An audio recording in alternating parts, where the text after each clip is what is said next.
Hello, welcome. Just going to give it a few minutes just so we can allow for some time for people to join. Thanks for joining us.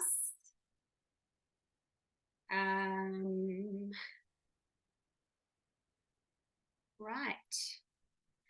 Let me know where you're joining us from in the chat as well. Great to know where everyone's beaming in from.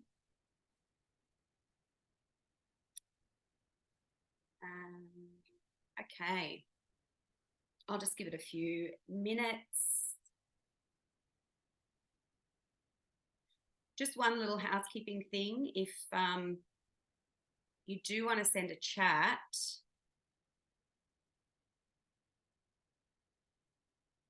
just make sure that you click on everyone so that everyone in the chat can see what you're saying. I think Zoom defaults to it might just default to panelists perhaps.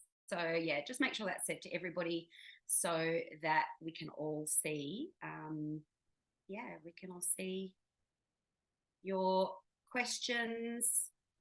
Okay, we might get started now. Okay. My name's Annette. I am I do the marketing for Oxford Creative Academy. Thank you so much for joining us today on your Saturday. It's so nice to see everybody here. Before we begin, I'd like to acknowledge the traditional owners of the lands on which we all meet today. I'm coming to you from the beautiful Dja Dja Wurrung country in regional Victoria, otherwise known as Castlemaine, and I pay my respects to elders past and present. So a little bit of housekeeping. Any questions that you have throughout the session, if something comes up and it's in your head, just pop it in the chat and we will get to it at the end. Like I said, if you missed what I said before, you can use the Q&A. There's a Q&A option. There's also a chat option. Doesn't really matter which one. We'll pick up both of them. But if you do use the chat option, make sure you toggle. I think up the top it'll say everyone or all attendees. I think on Zoom you just have to change that little setting. We'll still get your question. It just means that other people who are in the session today won't see your question, and it's really helpful to see what questions you ask, just in case someone else has the same question. We should go for about a couple of hours today, so stick around. You don't want to miss any of it. We've got an awesome panel today of some Oxford Creative Academy crew, and also an awesome industry panel with some guests which you don't want to miss out on. So that's coming up shortly. So a little bit about me, in case you're wondering. I do have a background in the music industry. I've started my career in a music store back in the day when those things existed, and eventually worked my way up and started working for a couple of record labels. I did a couple of years at MTV and at Sony and Warner Music, and I've been grateful enough, lucky enough and grateful that I have gotten to work in such an awesome industry. And some of the guests that we've got on today, I've actually worked with personally, and I know from over sort of 20 years of being in the music industry. So I took a little bit of a pivot in my career and went into education, and I've kind of gone full circle now, coming back into education, marketing and music. So this is kind of a perfect situation for me at the moment. So I'll tell you a little bit about our speakers today. So we've got singer, songwriter, composer, producer. There's nothing she can't do. Sarah Belkner is joining us today. We've got audio engineer, sound designer and composer Ollie Marlan. And we've also got Associate Solicitor, Copyright and IP at Sonic Lawyers, Troy Barrot, joining us. So that is our fabulous industry panel. So all of your questions, will be answered by those guys. I'm going to do a little fireside Q&A chat with them as well. But again, if you've got questions as we're talking, just pop them in the chat. We also have the Oxford Creative Academy founder and our CEO, Matt O'Connor. Is going to be having a little chat with us. We've got our Oxford Creative Academy Student Services and Educator, Nic Rodwell, is going to be joining us. Student Wellbeing and Support Counsellor, Mia Marcus-Clark, and our Instructional Designer, Educator and Artist in her own right, Gabby Dinalo. Is also going to be joining us. So we have a jam-packed day today. So here's what to expect in our session. So we're going to get Gabby and Matt to give you a little bit of an overview of Oxford Creative Academy and who we are and what our history is, and why we've decided to create such an amazing immersive school. We're going to chat a little bit about course design and, how we make sure that all of our courses, keep that integrity of what we're teaching. They are all accredited courses. So that means that, there's certain things we need to follow and make sure that, we are, everything that we're teaching is legit, basically. We're going to have our fireside chat with our industry guests. So we'll invite Troy, Ollie and Sarah on for a little chat. Nic's going to take us on a deep dive into our courses. So, if you have questions around, what are the learning outcomes? What do you learn after you complete one of our courses? Stick around for that. Mia's going to talk to us a little bit about student wellbeing. So we take mental health, really seriously at Oxford Creative Academy, and we are lucky enough to have the amazing Mia, in our crew that can help with our students and their wellbeing. Then we're going to invite everyone back on for a Q&A, and we will get to all of your questions as well. So big day. I would love to invite Matt and Gabby onto the screen now.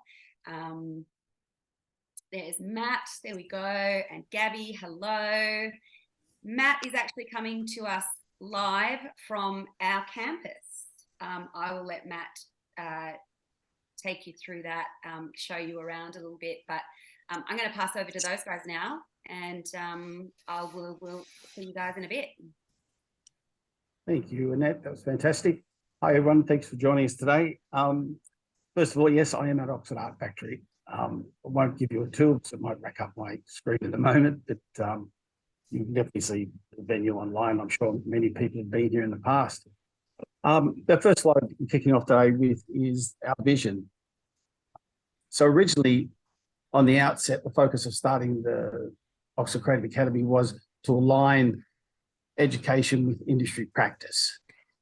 So through a extensive research, industry engagement with over 40 years industry experience and contacts, we developed a 360 integrated education and music platform model, which you can see on your screen. And what that means is we utilized our industry resources plus our education that we've created ourselves. And within that, we have within the resources we offer is obviously number one would be the Oxford Art Factory, the music venue, which is in its own right one of Sydney's and Australia's longest running venues, a fantastic facility, and you name it, they've been here and played there. So utilizing the venue within our education system, plus then integrating our A&R label services, and then anticipated recording studio, we've created basically a one-stop shop creative hub where songwriters, artists, managers, business entrepreneurs, performers can come and develop the skills and knowledge through real industry practice in a real world environment. We do, as you can see at the bottom of the slide, it says 360-degree creative hub. Gabby, would you like to add anything there? Yeah, sure. I was high potential Oxford creative scholars. Thank you so much for taking the time to come and join us on your Saturday. I guess for me, coming on board on this amazing journey with Matt, it was so refreshing to meet Matt and to be a part of the creation of Oxford Creative Academy. It was so refreshing to see such strong alignment with industry, and I guess having my background in music education as well as a performing artist, but predominantly in delivering music education for the past 25 years. This ability for Oxford Creative Academy to be so current because it is aligned with viable businesses which are in industry every day. So the agility of Oxford Creative Academy compared to, other more mainstream and larger educational organisations is just pretty mind-blowing for me. And that's why it was really exciting for me to come on board. The currency and the agility to move with a very, very fast-paced industry was just fantastic. So yeah, I'm really excited to be a part of this, and I hope you are too. Yeah, thank you, Gabby. And guys, when we say 360-degree creative hub, what it means is our students, meet like-minded people, collaborate, build relationships, gain industry hand-on practical experience through industry application. And as you can see in the slide, we have the Music Makers Club, which is an industry-run event that the students operate. They can perform, they market, they run everything to do with that event, which is all to do with within the venue itself. And then on top of that, we also have the A&R department, label services, where students can, we have a distribution company, publishing company, and label services to release music. And then the last component is the recording studio, where students can record their music. And then obviously our business entrepreneurs and business managers then will collaborate with our students regarding releasing the music to the market. And the reason, once again, behind the vision, believe this type of education, aligning education with industry, creates a more meaningful and deeper educational experience. And as you can see on that slide that Annette just flicked off, which is quite funny, the whole idea is we want to nurture and inspire the next generation of performers, business entrepreneurs.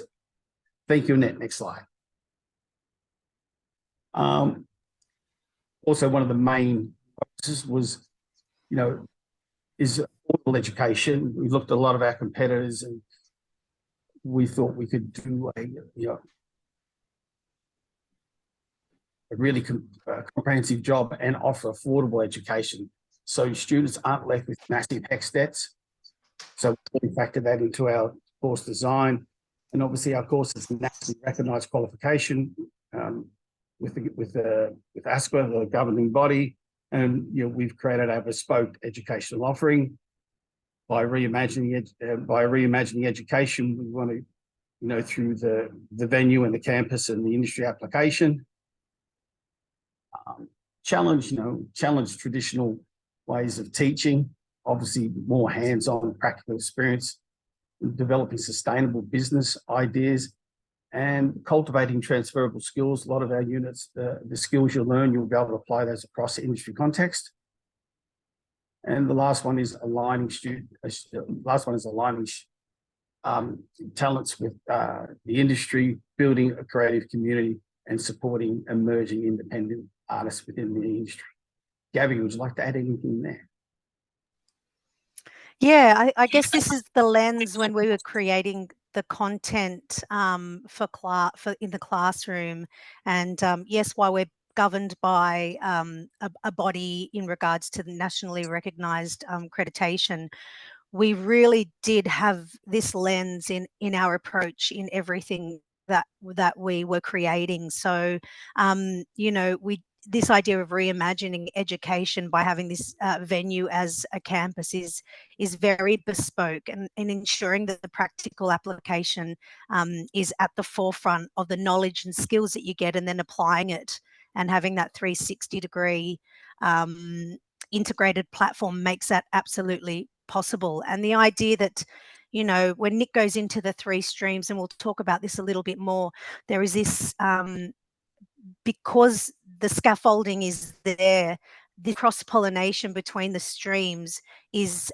inevitable and amazing. And I think that is one of the unique aspects of the course design and the course delivery, is this idea that you are in contact with like-minded scholars or students, and really it's how far you want to go. We kind of provide this scaffolding for you to really take advantage of this 360-degree platform and the 3 bodies that work and work with the educational platform. So yeah, this is our vision. This was our lens when we were creating, and this is what makes Oxford Creative Academy really unique. Great, thanks, Gabby. Next slide. Thanks, Annette.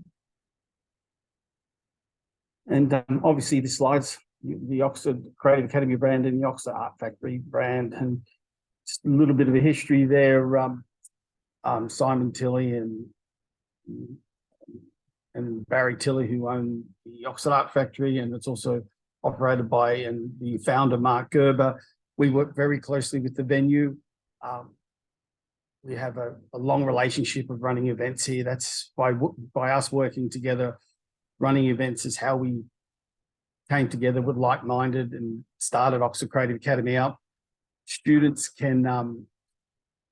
get 4 free shows a month to any shows they want to come and see at Oxford Art Factory as a part of the students, so they can see a lot of shows and meet people. You know, we're excited to be joining up with Oxford Art Factory, who've been really helpful to date, providing their facilities and resources. Thank you, Gabby. Next slide. I'm sorry, Annette. This next slide, as it says, is the 5 sectors of the industry. This was our unique selling point, if I could say, regarding our course content. I have worked in the industry as a creator, as a songwriter, producer, operated my own recording studios, and produced top 10 songs. I've worked in distribution from independent labels to major labels, Warner Music, and worked with a bunch of other major labels. I also worked in publishing as a creator, as a songwriter, but also worked in as a publishing, as an A&R and creative manager. And I've managed bands over the years as well, taking bands from, you know, having 2 or 3 people at the venue to doing main stage Splendor in the Grass. And then also we have our events where we run a lot of different events and participate in a lot of different events. So these 5 sectors of the industry are what govern our courses. So in a Cert 4, you have 14 different skills. Those skills are applied across the 5 industry sectors. And you might say, ask why the 5 industry sectors? Well, the answer is the nature of the course is to give you students a comprehensive understanding of the industry and to be able to navigate through those 5 sectors, which I believe has been, you know, assisted me over my nearly 40 years in the industry of developing new business ideas, collaborating with other people in different sectors, and it's been a real asset to my my career thus far. And Gabby, would you like to add anything to that?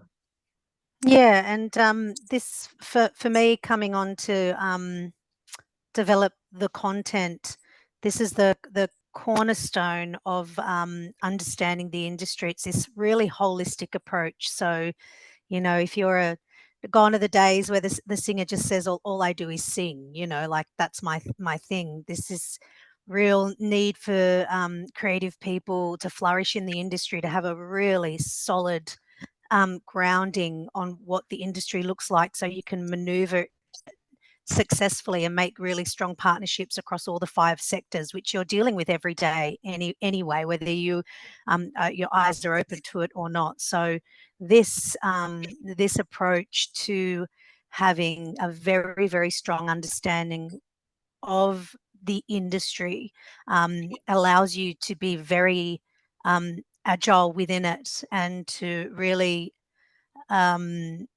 articulate what you want. Say, this is what I need from you. You meet somebody, you know, you're networking with somebody, you understand what they do and you understand what you're trying to achieve. So yeah, it's it definitely forms the bedrock of our courses, and it's just very integral to your success, and it's integral to our success too, and that's been proven with our graduates, which you'll see a bit further on.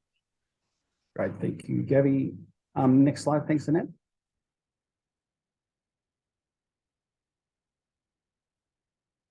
This slide is Freya, who's one of our students. Just a bit of a promo clip of a student talking about OCA. Thanks, Annette.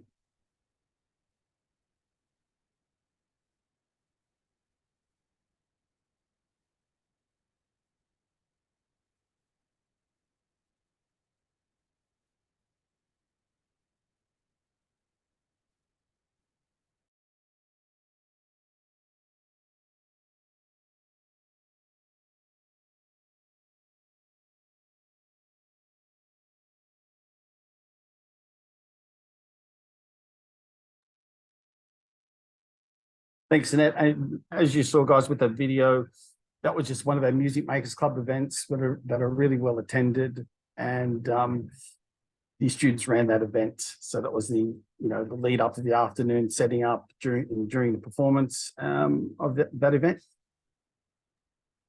Fabulous. Thanks, Great. guys. Great, thank you, Annette. That's awesome. That's really really cool. So yeah, I think it's really important to kind of see that the way that Oxford Creative Academy was created and the sort of thinking behind it. A lot of thought has gone into how the courses are created. I've just seen here that there's no sound, so there's no sound on those videos. Okay, alrighty. That's They do have captions, so they do, I know, but still, anyway. Good to know, though. That must be a setting that, so just for later down the track, because we do have a few other videos, so good to know. All right. Thanks, guys. I now am very excited to introduce our industry guests. And I'm just going to pause that sharing for now. So I wanted to first up introduce you to Sarah Belkner. So Sarah has released her debut solo album, But You Are, But It Has, back in 2017. I worked with Sarah before that. I think it was your EP that I worked with you on even before that. But your album was celebrated as Double J's Album of the Week, and your music video from that album, which was gorgeous, for your track Cellophane, premiered on Rolling Stone. Now, in addition to your solo stuff, you're also a sought-after touring musician and a musical director. You've worked with artists such as Missy Higgins, Neil Finn, Sarah Blasco, Tim Minchin. I actually came and saw you in the Tim Minchin show, which is just unbelievable that he remembers all those words. I have no idea how he does that. A lot of words. Yes, and your musical direction for his show Back earned you guys a prestigious Helpman Award for Best Contemporary Tour in 2019. But your talents don't stop there. You're also a producer as well, and you have worked on tracks with Missy Higgins, Tim Minchin, Brendan McLean, and Leah Flanagan. So, Sarah, welcome. It's so good to have you join us today. And, like Gabby was saying, you have got your finger in many pies. A lot of pies. A lot of pies. I think most people do these days, as Gabby was saying. Yeah, absolutely. Next up, I would love to introduce Troy onto the screen. So Troy started his music career at BMG. God, back in the day, that's where I kind of knew you from. Way back when. Way back when. And you've worked with artists ranging from John Farnan to Augie March. You then went over to London for a few years to work in music over there. You came back to Australia.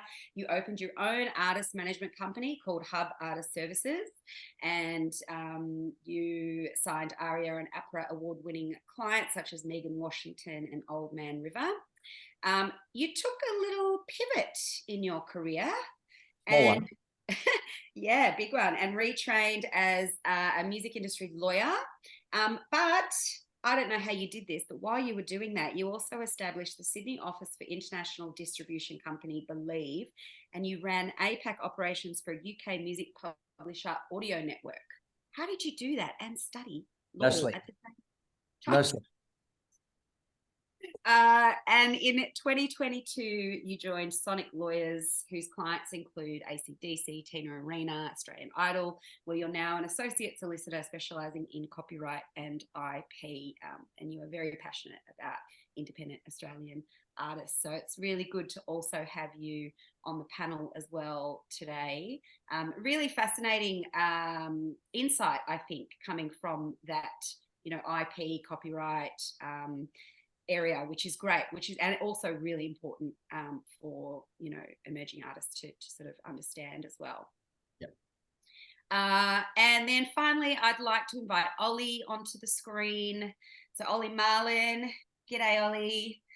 So Ollie is one of our industry guests today, but he also had a hand in writing one of our newest courses, which is the music production course.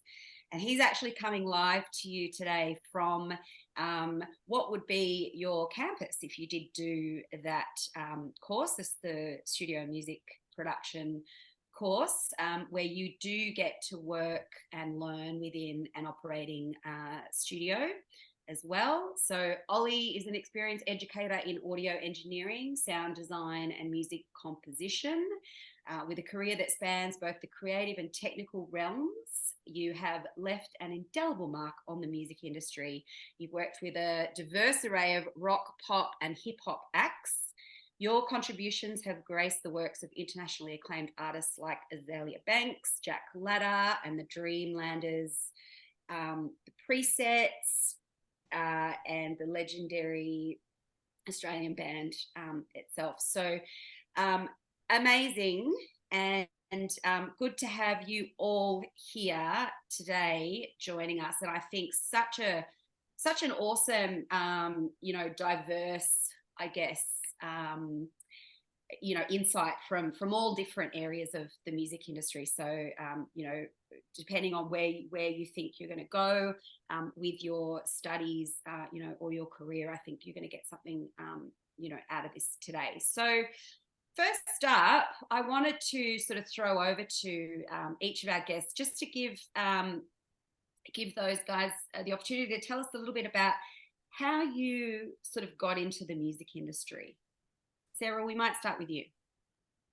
Sure. Okay. So I grew up in a sort of musical household, and so music was always around. Like, I just knew from forever that I wanted to do music. But I think this conversation is probably geared towards, like, how do you kind of go from that, having this passion for music, like as a kid, you're playing instruments, you're doing the whole thing, and then you get to your early adulthood and you're like, well, how the hell do I actually do this? And even for me, who was around music all the time, I actually studied classical music at uni because there wasn't anything contemporary. I think that I'm really glad that I went that route, but if there was something more contemporary available to me, I probably would have done it.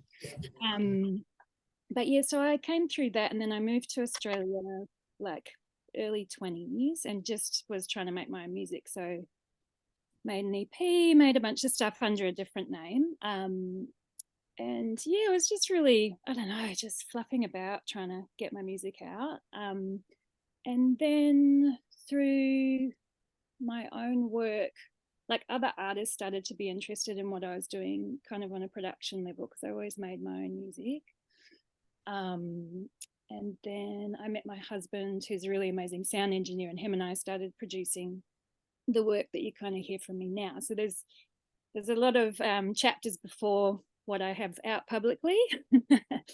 And but what you hear now, is a culmination of mine and my husband's production work. And so from that, then other people were like, can you do that for me? Like, so other artists started to be interested in me doing stuff for them. And I was like, okay, this is a bit of a different route to what I imagined for myself, but I actually really, really enjoy it. And so I started working with other artists, and it just, I don't know, it started to really tick a lot of boxes for me, because I was feeling quite frustrated about like not being on stage enough or blah, blah, blah. And so I found that actually working with other people meant that I was, touring a lot, because I just kind of go back to back from artist to artist, and that was exceptionally satisfying. So yeah, I kind of came through it that way, quite organically, but through connection and meeting people along the way, and just following my nose a bit. So I think a good thing to say is you can have this really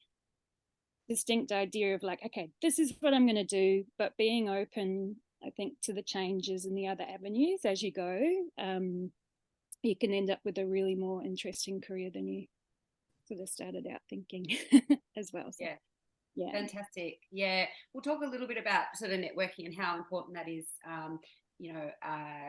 soon. But that's great. Thank you. Great insights. Troy, how about you? Hey, Annette. So passion, I guess. I started working in music biz because I wanted to work in an area that I loved, and I loved music, played when I was younger. But back in the day, and just touching on something Sarah just said, there was no real structure to courses or education into the industry. So my first degree was just a straight up business degree, marketing focus. And I grew up in the country, and I moved to Sydney, and back then you had to teach yourself how the industry worked. So I got a job in retail. I worked at a record shop. For those people who are listening and grew up not knowing, there used to be big buildings full of records that you could walk into and buy product. But I worked in a record store primarily as a strategic avenue to get to know what labels were, and I'd spend my time behind the cash register reading the liner notes of records and finding out which labels distributed which bands and who the A&R people, and I was a bit of a nerd in that way. And I met record label people through that avenue, through working at a retail store. And then I worked in a major label, as Annette said before. That's where we met many moons ago. And I worked my way through various departments in a major label, and that's where I really got my education. It was, I worked in the marketing department, the sales department, PR for a little bit, A&R. So I get to touch all of the areas of the industry that later on in my career kind of all amalgamated into my management business, because I learned how that all worked, and I worked with other managers and whatnot. But again, as Sarah just mentioned, had I had the opportunity to be formally trained, I probably would have. I would have liked to pursue that. And strangely enough, I've done a bit of lecturing over the past 20 years as well, with all different kinds of Matt, not your course just yet, but maybe, you never know. But a whole bunch of lecturing. I like giving back. I like to to help young people understand how to get into the industry. So courses like this are really invaluable. They didn't exist before. They're great now. And most importantly, and the way that these guys have built their course, they give you access to the real industry. And I think that's really important. So I came into the industry through passion. And my recent pivot into law was, again, quite a strategic move in some ways, having spent 20 odd years managing on when you're an artist manager, you're basically paying yourself through commission. So it's a real roller coaster of emotions and financial turmoil. So part of me wanted a bit more stability in this part of my life, but also recognizing that technology was playing a really important part in where the music industry was going. So those two jobs that I held down while I was studying were both, one was a distribution company and one was a publishing business, as Annette mentioned before, but they were both tech-based businesses. So I took those roles while I was studying IP law to really get my head around how those tech platforms were impacting the business as well. And that's kind of now my crusade, is helping people navigate their way through, what is a pretty interesting time where technology and music kind of, you know, the crossroads there. It's really exciting, but also quite daunting if you don't understand it. So trying to offer my help there. And so it's about passion, and I'm a big advocate for Australian artists, and I love trying to bring those artists out to the world and in different ways. That's me. Amazing. That's so cool, Troy. And I, 100% agree with you. I started same as you, started in a record store and just was a sponge. I was like, I'd meet with the reps that would come in every week into the music store, and they'd bring us their latest releases, like an actual physical product, and go, oh, here we go. I remember I worked in a music store when Spice Girls released their first single, and it was literally, we couldn't unpack it out of the box. Amazing. We were selling stuff. We were selling, Wannabe out of the box. We couldn't get it in time, but and from there, I kind of just, I also just learnt on the job, and had there been a course like this around, I think it would have, really, really kind of saved me. I think maybe a couple of years of making some big mistakes, or just sort of trying to like I said, I was a sponge. I just wanted to kind of look at kind of people who had been in the industry for a while, and there was a lot of the skills that you learn, there was just no course available for us at the time. So loved that perspective. Thank you. And Ollie, how about you? Hello. We're coming to you from, as you said, Annette, from at what is our campus studio on Gadigal land in Surrey Hills. And how did I get into this thing? I actually, as a teenager, I loved playing music in bands and stuff in school. And then as I'm leaving high school, I figured, like the obvious thing to do is to become a rock star. So how do you do that? And I looked into, the audio schools in Sydney, and there was one that, they offer like, performance, studying instruments. And then when I got to the place, I saw all these other things, recording consoles, microphones, and I ended up signing up for like, a course not dissimilar to this about music production. And pretty quickly, all the nerdy stuff about the music production took over. Took over my passion from actually playing. And I continued to play music through my life, but I just fully became immersed and obsessed with all the gadgets and the technology, the mics, getting the best mics, the preamps, like the consoles, building things, fixing things, like and that's kind of where I've ended up. And then I've just sort of followed my nose ever since. Worked in, big recording studios, recording music, and then films and all sorts of things. And I've always maintained, like, as is the nature of the music industry, I suppose, like, I've always sort of maintained one foot in the education space as well, teaching at different, like, universities and schools, audio schools. So, which I always love, because I love making music. I love showing people how to do it. And then if I'm talking to a room full of people who've just signed up for an audio course, good chance they're interested in what I'm saying, because my friends and family are not. So I'm glad you guys are here. That's awesome. Thanks, Ollie. Excellent. Yes. And like Ollie said, he's coming to you from our studio campus which is called Antipodes. Is that right? Did I get that right? That pronunciation? Yeah, great. Okay. Alrighty. So I wanted to have a bit of a chat to you guys just about some of the current challenges and trends in the music industry at the moment. I've saw something on Instagram the other day about AI, and how AI is sort of, there's some dude that started a record label and he's pumping out these tracks, and I think he's released something like 2,000 tracks in the last couple of years. And it's stuff that as an artist, it's really, a human wouldn't be able to ever produce that amount or that volume of work, and questionable about whether or not it's any good. But the reality is that it's there, and it's sort of looming. So I just wanted to get your perspective on that. Troy, maybe you want to kick off on that. I don't know if you've had any experiences with kind of, with your role and the threats of AI, friend or foe. Yeah. So we, as I mentioned before, I work for a law firm who specialise in intellectual property. So we're right in deep into this space. We've got quite a few clients who are published clients. So they are songwriters and they have publishing arrangements with big companies who are starting to lean into the technology and to help them as composers. Not to use AI as a replacement and stop composing, but as a tool, almost like, like when any technology hits a market, it can be used for good or evil, right? And in my experience, our clients are trying to use, those published clients are trying to use the technology in productive ways to become more efficient, to experiment.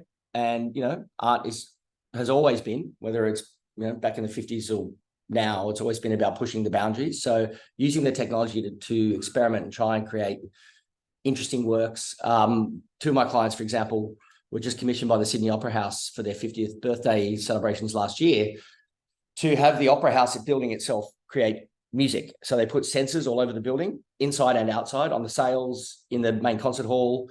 And those sensors picked up vibrations of people moving through the building or the wind, like impacting the sails. And through that sensory data capture through AI, and the input of the AI music was their composition. So I'm not going to get too deep on this stuff, but their compositions were in the computer. The AI was taking the data from the movement throughout the building and using their compositions, which were published by Universal Publishing, to create brand new works that effectively was the Opera House writing music, right, by its movement. But then this is where it gets interesting. Then you're like, okay, well, who owns the copyright of the new material? And Sydney Opera House had a position that they did, that the Opera House itself owned those works. Our clients argued that they owned the works because the input was all theirs. Anyway, so it's a really fascinating space for me. I think it is really fascinating. I don't think though, ultimately it's just a new piece of technology and it'll land where it's going to land. And I think that all of the stuff that this course deals with and the people, my learned colleagues on this panel, are involved in writing music, I don't think that's not going anywhere. And I think ultimately I've seen this, I've worked and lived through the movement from the music business from the analog world into the digital world, from vinyl into streaming and back. Strangely enough, I'm now a partner in a company that makes vinyl records again, so I've come full circle. But seeing that transition, it's just a transition. That's where we're at. We're in a transition phase, but what hasn't changed throughout all of those decades is the need for really great output, great creative works, great composers, great artists, and great people around those teams, around those artists to bring music to life. So I don't want anyone to feel spooked about this new technology. It's here, it's not going anywhere, it will exist. It's how it gets used, and it's the teams that you build around you. And back to the course again here, it's like learning all of these kind of essentials that they're still really important. They're not going anywhere. So it still is about great music, great composers, great performances, great teams. That's what I think. Yeah, that's great. Guys, do you have anything to add, Sarah, Ollie, on that? Yeah, so I would sort of echo Troy's sentiment there, really. Like, initially when we started to see like AI technologies coming in and talk about like what's possible and it's going to take over artists and music, and I think it's the same conversation we had in the late 90s, early 2000s around downloads, MP3s.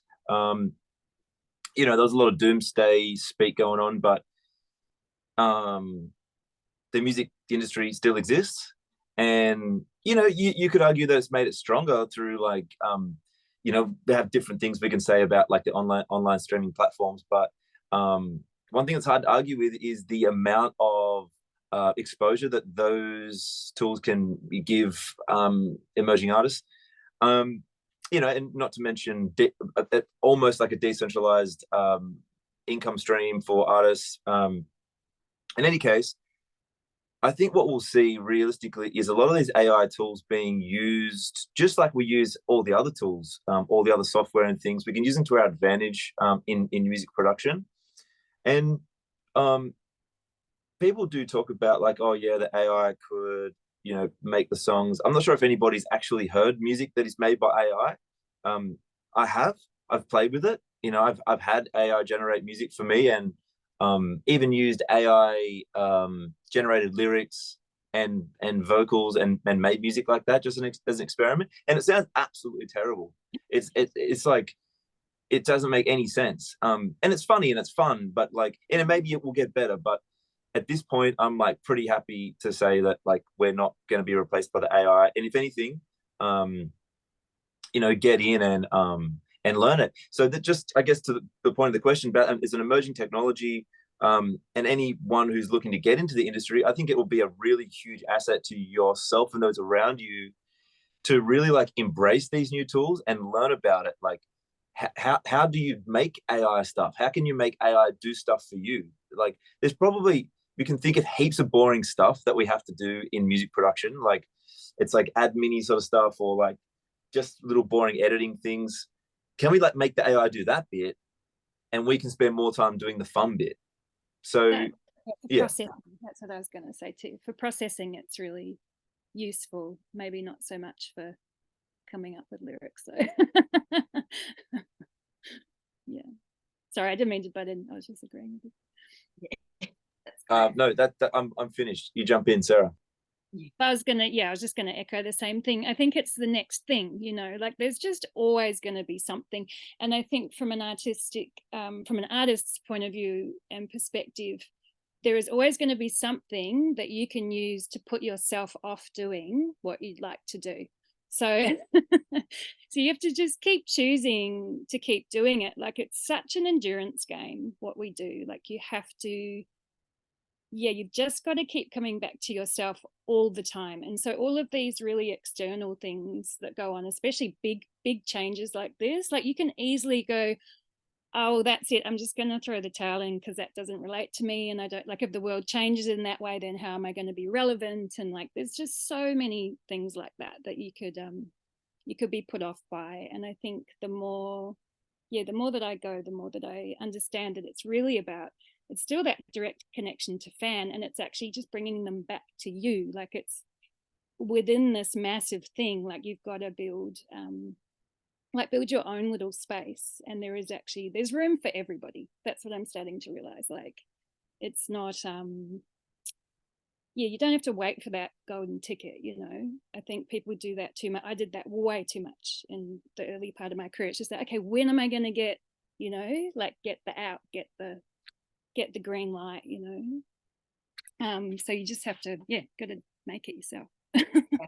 Yeah, that's great. I mean, it kind of leads me to my next question, which was kind of, I wanted to talk a little bit about the creative process for you, Sarah. You know, you talked about, I mean, I've been lucky enough to kind of witness you you know, develop as an artist, you know, like first to sort of start with you on that sort of first EP, and then see kind of, you know, you go on and the sort of different you know, your style change a little bit, and you know, whether or not that's kind of you becoming more you, which is really beautiful to see as well. And I've seen, you know, a lot of your videos lately where you're showing the creative process of your new album, Apple, and how kind of, you know, that came together. So I think that's a really nice segue. You know, let's kind of get away from the AI and bring it back to the human and the creative experience and process, and maybe talk to us a little bit about your creative process, Sarah, and sort of what you've learnt kind of over the years and how it's changed. Yeah, sure. I mean, my creative process is I try to keep it going all the time. So I just try to collect as I'm going. So I've got I'm still very old school. I've got lots of, like, you know, just pen to paper writing books, and voice memo is the greatest thing that's ever been invented.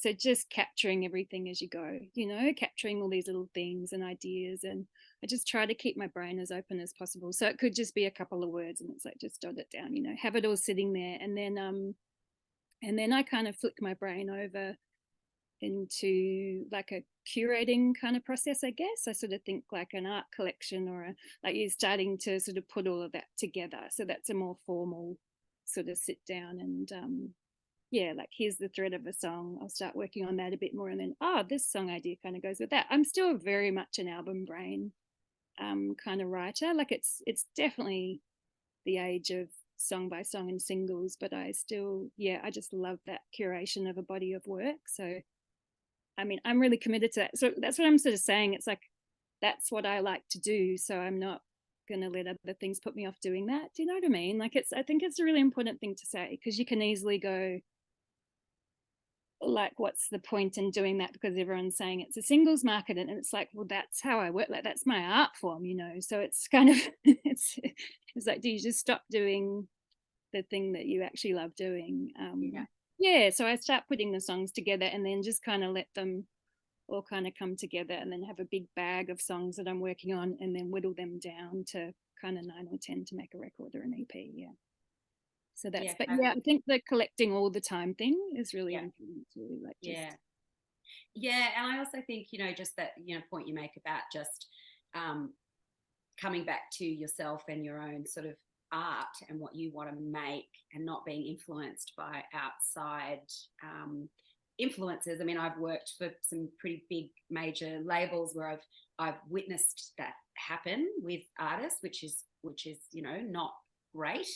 And Troy could probably speak to that as well. But you know, if you are establishing yourself as an artist, or if you are thinking about working with artists, you know, in the kind of management space, you know, allowing artists to find themselves, develop their own kind of style, and you know, not influence that too much. Because at the end of the day, like, because I've done production for other artists too, it's like at the end of the day, they need to feel like connected to the work. You've got to feel connected to the work, otherwise you put it out and then afterwards retrospectively you're just like, I've got no, like, I just don't even like what I've made, you know. That I've heard that so many times from people, and it's really sad. Like they put all that time and money and energy into it and they don't even like it. Like it's just that really, I don't know, I'm a real advocate for that not happening for the artist. Like it's just really, it's really, really important to I mean, in saying that, like there's going to be things that you play back and you cringe that you've made choices about. Like that's always going to happen, but if you know that overall where you were coming from when you were making it was from an angle that you're actually interested in and passionate about, I think at the end of the day you're going to feel good about what you've made, and then try and, you know, get it out. I don't know, that's just trying to do stuff to be popular is a hard, I mean, people do it, they do it, you know, but it's not my cup of tea. No, I hear you.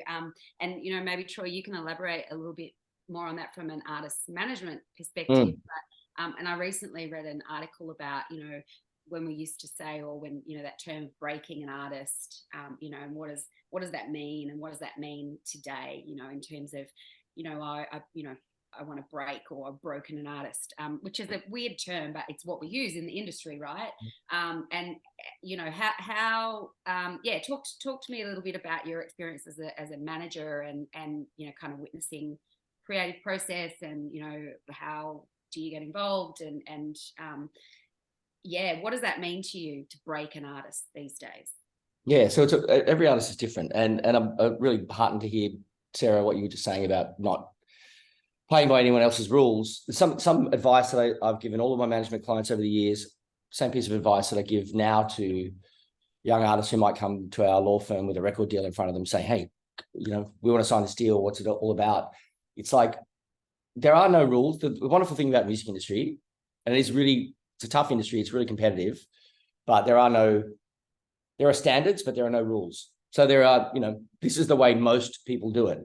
But you can, and it's what I always say to my artists and to my clients, is like, just because it doesn't exist as a deal structure or as a way of releasing music doesn't mean you can't do it. So the beautiful thing about this industry is you can break the rules, the standards. And so I've always encouraged people to be their most authentic self, when I was managing artists, build teams around those artists that would help them amplify their real message, not to change it, not to get involved. Very good friend of mine, who's probably one of the most successful A&R people in the Australian industry of all time, his piece of advice that he gave me about A&R and great records, and he made some really big records both here and in the US, was as an A&R person, for those who don't know, they're the people who there are not many of them left now, but they used to get involved in helping nurture talent throughout, making records and videos and the creative process. His advice was, you need to know when not to touch something, when to leave it alone. The best A&R people know when to stand back and actually not get involved at all, because they can just see what's unfolding before them instead of getting in and trying to change things. So that stuck with me from way, way back in the day, and I've carried that through my career. But yeah, back to the point Sarah was making, there are you can do things your way. It's easier now than ever to release music. But again, you've got to be educated. You've got to know what you're doing. You've got to understand how it works. If you understand how it works and you're equipped with that knowledge and a little bit of experience as your career grows, then you can create your own deals, do things differently. Maybe album formats aren't hot right now, but put an album out. Don't release albums in December because it's Christmas and all the greatest hits records come out. No, put the record out in December, like whatever. Just do what you want to do and find teams that will help support that vision. So I'm all about shaking it up. The music industry has always been about that, like pushing the barriers, pushing boundaries. So do new deals, do different. I'm creating, at the moment, I've got 3 clients who have come through the law firm who are managers of rosters of artists. And I'm helping them build a new type of management deal that's pretty, in my opinion, I can't tell you the details, but quite revolutionary. It's not a 20% commission model. And we don't know if the artists are going to buy into it, but we're doing it because it's like, okay, well, let's just look at the value proposition here. What are you bringing to the table? What's the artist bringing to the table? How does your relationship look? And how can I help you as a lawyer build an agreement, a contract that reflects that? And it's not going to be standard. But the lawyers on the other side push back and go, oh, that's not how it works, because the management deal should look like this. It's like, well, who said it has to? Who said that? Like, so what?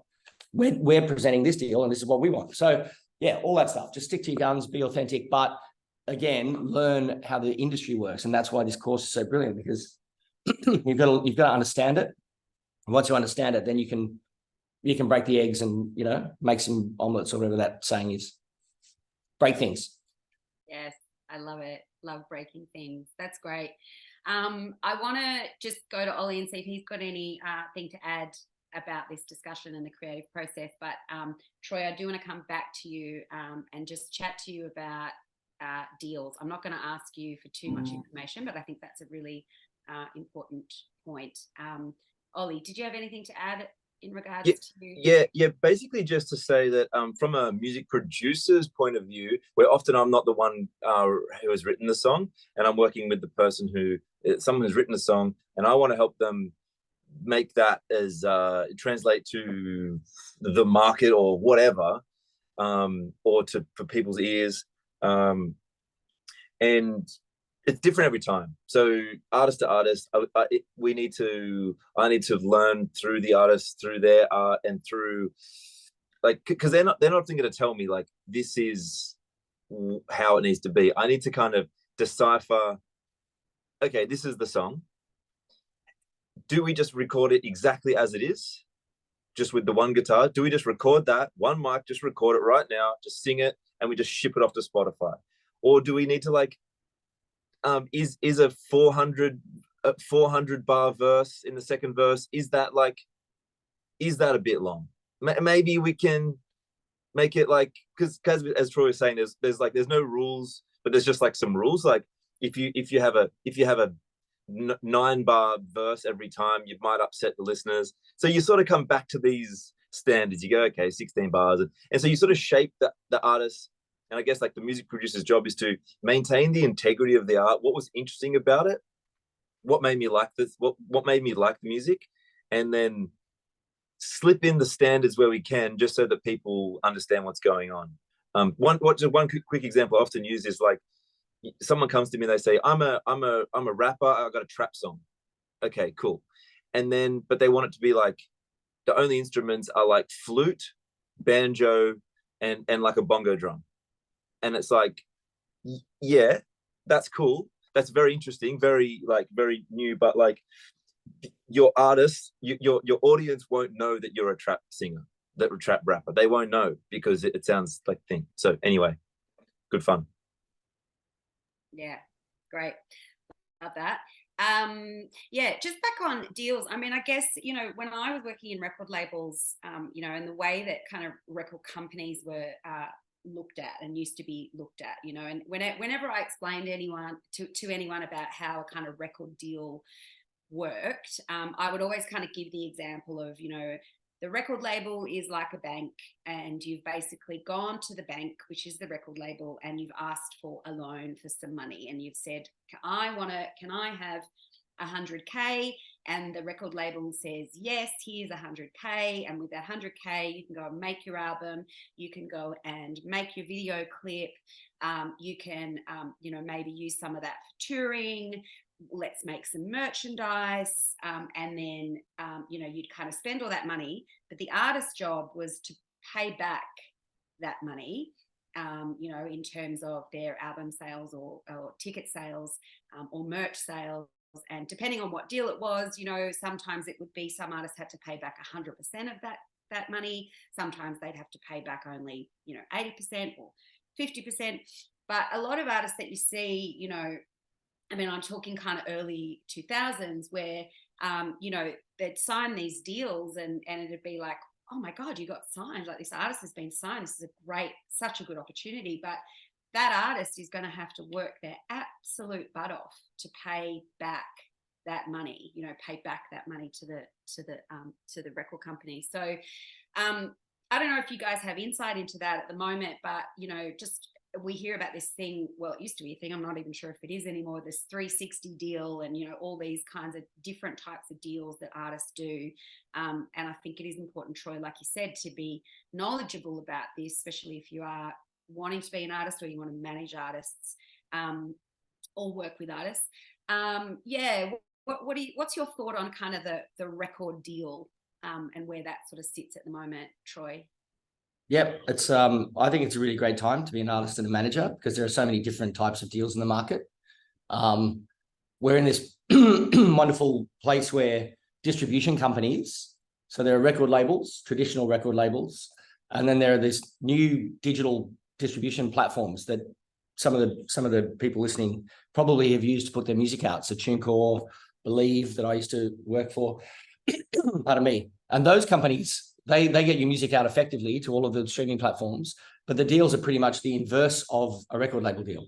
So in a record label deal, you might get a 20% royalty. So you're earning 20% of the revenue that the label brings in through releasing your music. In the distribution space, you're earning 80%. So it literally is flipped on its head.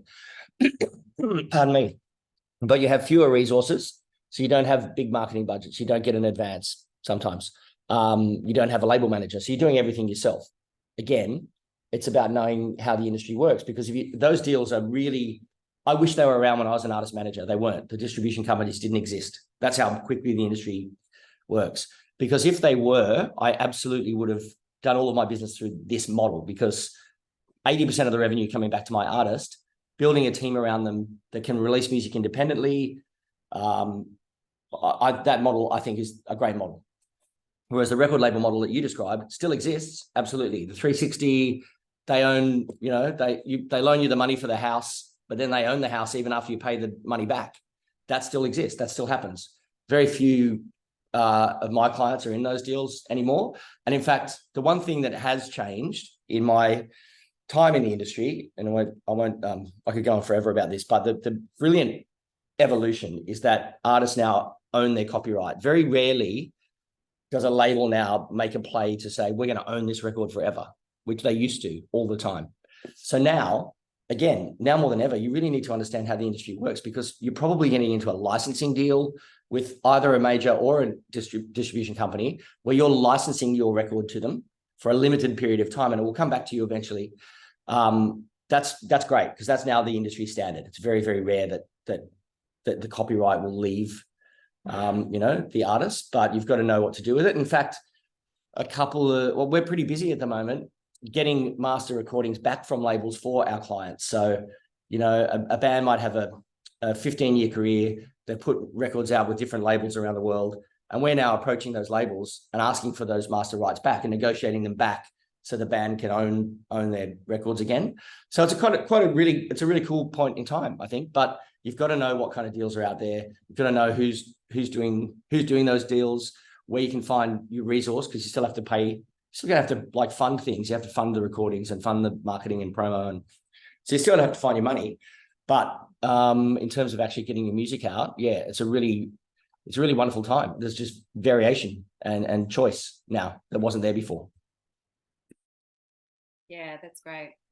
I know, Sarah, you've chosen to be independent and to stay independent, be an independent artist, which is great. Do you have any insights into?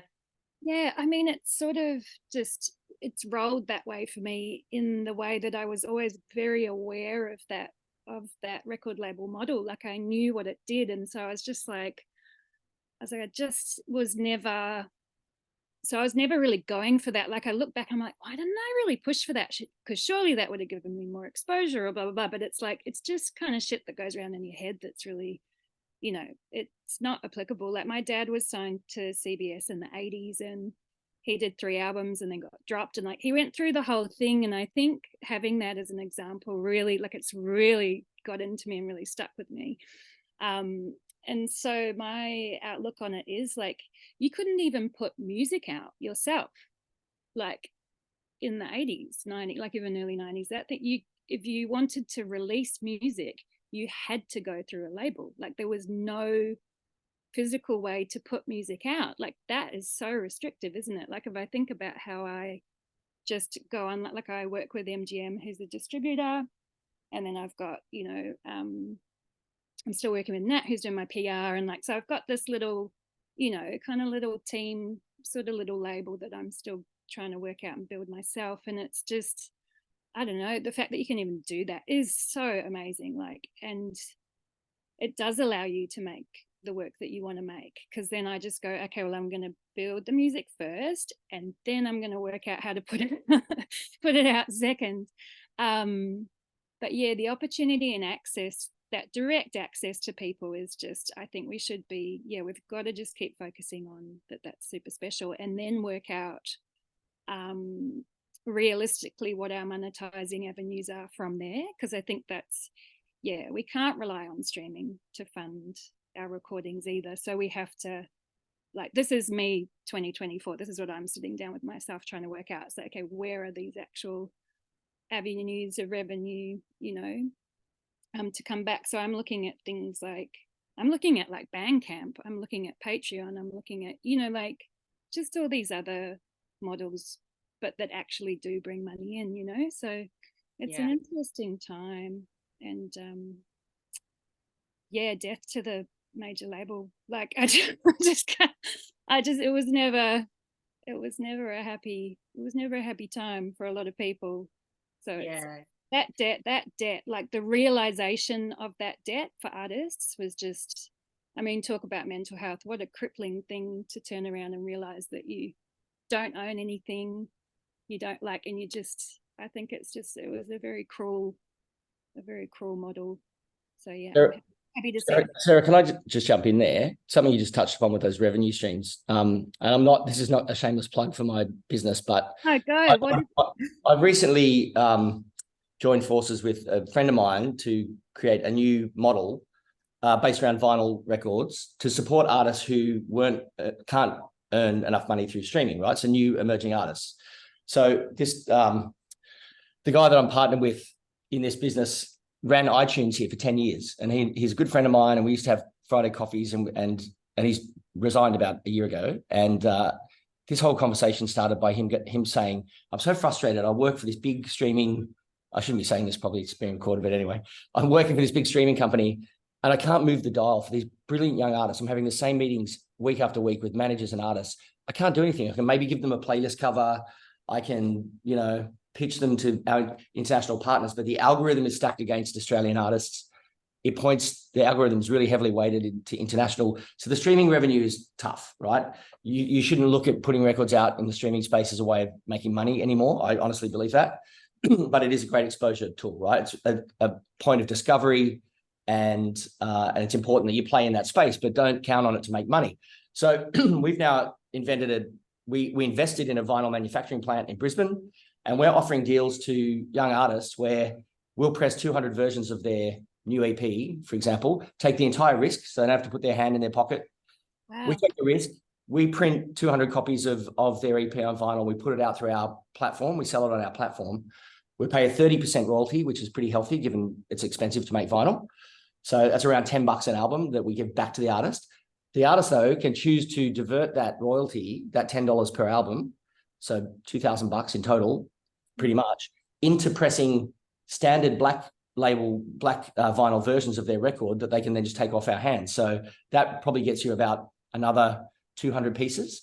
So conceivably, you come to us, we love your music, you have a beautiful record that gets released on our platform, limited edition, 200 copies, splatter vinyl. And if you've diverted your royalties into manufacturing standard black vinyl versions, you walk away with a box of 200 records you can then sell on your show, at your show, on tour, earn all the money from that, and you haven't had to put your hand in your pocket. That's our new model. So we've only just launched that in November, but it's all driven from us going, how can we help emerging artists get into the physical market, which is cost prohibitive normally, and let them walk away with some records that they can sell on the road and make some money from, and for us to curate this beautiful platform where we're selling and exposing vinyl for new artists that we're discovering. So it's yet to be proven. Like I say, we've only just launched the business, but we're trying. You know, there are people in the industry trying. Yeah, I mean, that's it. And the fact that you're sitting down trying to come up with other models is just so exciting. Like, that sounds so good, because it's still the outlay, like for independent artists, it's still the outlay for things that is tough. Like, yeah, so for those who don't know, like to press sort of what Troy's talking about, sort of $3 or $4 to press, kind of roughly to press about 200. Yeah. Yeah, it's expensive, but it's important because now it's like, well, if streaming's not working, what can work? What can, how do we build fan bases? How can we have it's getting back, it's strangely enough, like I said, this guy ran iTunes for 10 years and we're all of a sudden back in a space where we're working in the physical world again. I think we've lost Sarah. She's a little frozen. But Troy, that's amazing. Well done. I think it's, it's so good that you're thinking about, different ways of doing things. Excellent. I love it. I don't know if that's me freezing or. No, I can hear you. Do I still sound okay? Okay, yep. Great. I think we may have lost Sarah. Let's see if she comes back. But Ollie, one for you. Just kind of, switch gears here a little bit because you're in this amazing studio there with, all of that equipment behind you. How important do you think it is to do a course or to learn in an environment where you're actually on the tools? Yeah. Talk to us a little bit about the studio, music production course that you've helped write. And how kind of hands-on is that? Yeah, thanks. So that's right. So I've been having a bit of a hand in writing the music production course here for OCA, and the great thing about it is that it is a very hands-on course. So with Matt and with Gabs, we've been working to make sure there's as much practical time as possible. So as much studio time, everyone's getting in, learning what happens. And I guess the point is that the nature of the music production industry space, whatever it is, it has changed. And there used to be a lot of people, when I was studying, there was a lot of the older engineer types were saying, it's over, there's no jobs, no studios, it's all dead, it's all over.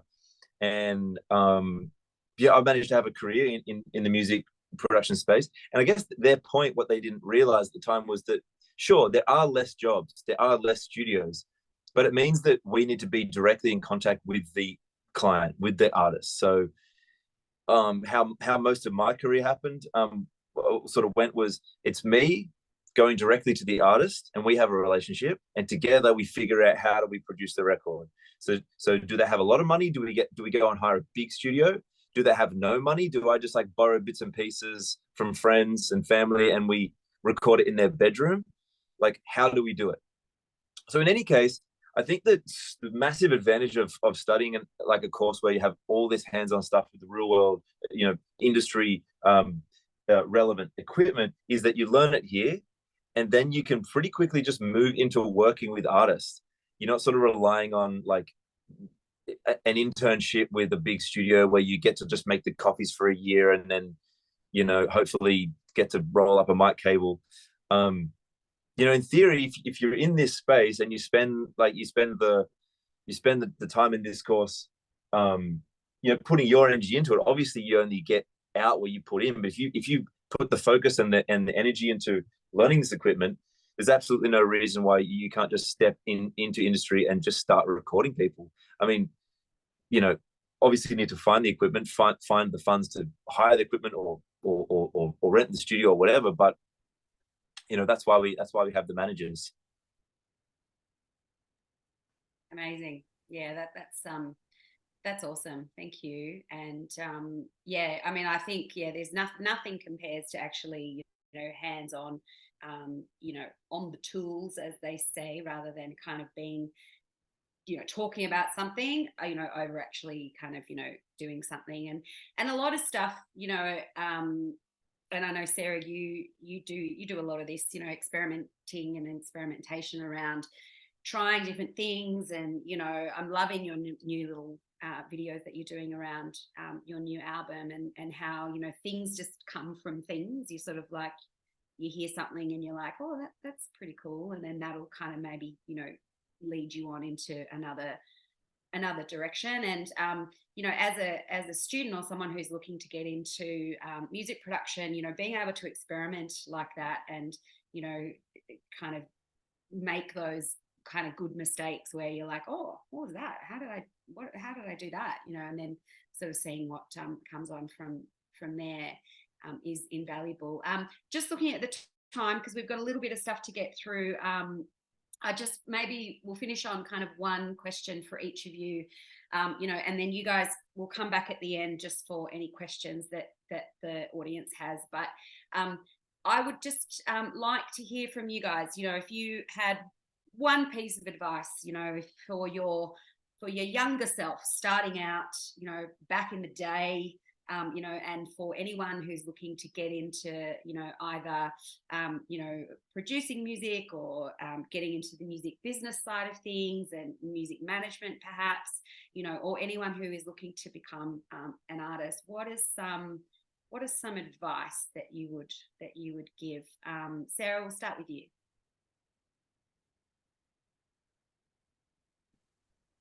Sorry, my Zoom did it was doing a backup or whatever. That's right, an update. Yeah, that's why I got kicked out. Advice.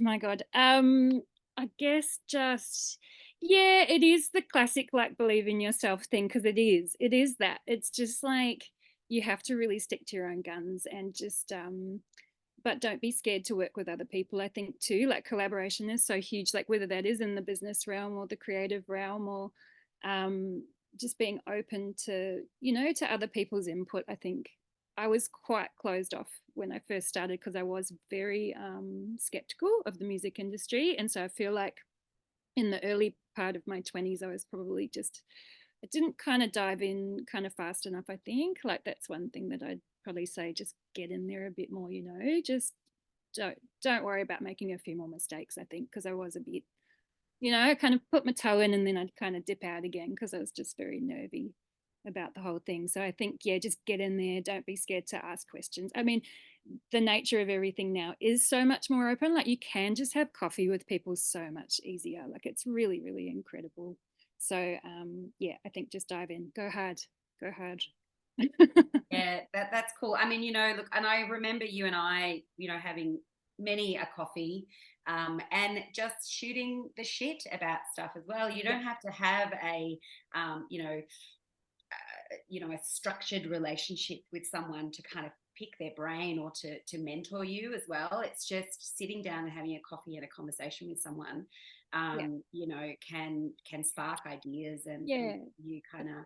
And then I think build your plan from there. That's also what Troy is kind of getting at too. I think you do need a plan though. That's the part that I'm learning myself so much more too. It's like you need a plan so you can execute it. Like you've got to have something to execute. Otherwise you just feel like a palm tree in the wind, you know? Yeah. No, that's great. Thanks, Sarah. Ollie, what about you? Advice? Yeah, so I got two thoughts. First is just practicing your craft, like just like knowing, like deep diving into things, like reading the manuals and reading the things about it, and learning what it is. And if you don't find that interesting, if you're finding that a chore, then maybe go and find what is not feeling like a chore to you in life. And the other thing would be like being active externally, like outward facing activity. Like you could be the best producer in the world, you know everything, you mix a song, but if you just sit in your bedroom and don't show anyone, then you're useless to everybody. So it's like just getting out there. I don't know, whatever you can do. I always think like this, when it comes time for the artist, Sarah goes to record an album, she needs someone to record it. How is it going to be that when she starts firing off DMs or picking up the phone to call someone, how can you make it so that it's me that she's calling? How's she going to call me? She's going to have to know my phone number somehow. And how is that going to be? Is it because I do a billboard near her house? Is it because we've caught up for coffees? Is it because she's seen albums that I've done? Like whatever. And it's going to be different at whatever level you're at. But to think about it like that, if the artist wants to make an album, how do they know to call you? So make that easy for them. Put yourself in front of them, and then you're there. Let's go. Love it. Awesome. Thanks, Ollie. And Troy. Yep. Common thread with the other two. I'll reiterate it because I believe it as well. It's still a people business. It's still this is maybe a hangover from COVID as well. Like don't be afraid to go and meet people. It is still a people business. You need to learn how to network and engage. And, you know, any students I've taught in the past, wherever that may be, besides learning at a college or getting the theory, is like, go and hang out at venues like Oxford Art Factory. Go and get a job. If you want a job, don't work at a cafe, go and try and get a job at a rehearsal studio. So you're meeting people all the time, and be clever about how you're networking. Don't be afraid to meet people. So, so underlining what the other two have said as well. But then also, I think it's worth just mentioning, it's a global business now. So be across what's happening everywhere in the world. Okay. So be curious about what music is hitting in the UK and the US and Southeast Asia for that matter. Like just have a global perspective on things. There's enough literature out there, enough websites, enough for you to read and dig into, to just, you don't have to become a professor in international music, but just know what's happening globally, because it's not just an Australian market, it's a global market that you're entering. So network and globalized vision will be my things. That's great. Just on that, because I think that's interesting when you say about the global kind of perspective. Do you have like a go-to podcast or website or, newsletter that you have with? No, I have a bunch of them. So too many to rattle off, but there's like one in the UK, Music Business. It's called Music Business Weekly, I think it is. So I've got just subscribed to a whole bunch of newsletters, some from the US, some from the UK, a Japanese one. So just find your sources. There are a few out there. Music Business Weekly is the big one, I guess I go to a lot. And I just kind of read the headings every day. You don't have to get into the articles, just kind of go, oh, that's happening. Right. Great. And listen a lot, listen to music from, the viral 50 in the UK, for example, just get your head around what's happening. Yeah. Nice. What about Ollie, Sarah? Do you guys have any kind of go-to resources that you're like, check religiously? I was just going to say, like on the podcast thing, I have to admit, I use my podcast as a safe space from music. I'll listen to I'll listen to other things to get away from music. Yeah, I guess just like murder, just listening. murder podcasts and self-help. That's what's Exactly, going on. yeah. It's all about murder, right? Yeah, no, I think just you know, I love to read like the main rags, like your enemies, your pitchforks, like seeing what's happening, because you get to listen to the music and also see how's that fit into the context, and even like looking like historically, like looking, it's good to just know about like what happened in music industry and production wise historically. Listen to all sorts of years and think about trends and think about fun things to create. Yeah, I like the artist ones, like you know, Rick Rubin had that series where he's talking to artists, or like Song Exploder, or like those sorts of things. Those are the ones I like the most. To just anything Rick Rubin for me is just, I mean, his latest book, I don't know if you've got that or if you've heard it, but I've got the audio book, and it's like meditation, just listening to his voice talk about the creative process. And I can't think of what it's called off the top of my head. Gab, if you're listening, if you could, can you Google Rick Rubin's latest book and pop it in the chat? Because it's beautiful. It's a beautiful book about the creative process, and you know, so yeah. Thanks, Mitch. I just got your question. We will hold that until the end. I will let you guys take a break now. Thank you so much. You'll be back in about 20 minutes or so to answer some questions from our guests. Next up, I would love to invite Nic Rodwell onto the screen. Nic is he's an all-rounder at OCA, does a bit of student services, does some admin stuff, helps with marketing. You're also an educator. People will see your friendly face when they start doing the course because you do a lot of the intro videos. So I'm going to kick over to you now. We're going to do a deep dive into the courses that we offer. So over to you. Thanks, Annette. Hi, I'm Nic. Like Annette's mentioned, I do a lot for OCA, but I guess ultimately I am the administration officer and something of an industry engagement advisor, or one of them here at OCA. And today I'm going to get into the nitty gritty. I think so far there's been a lot of top level stuff, which has given a nice context for a creative's journey in the industry.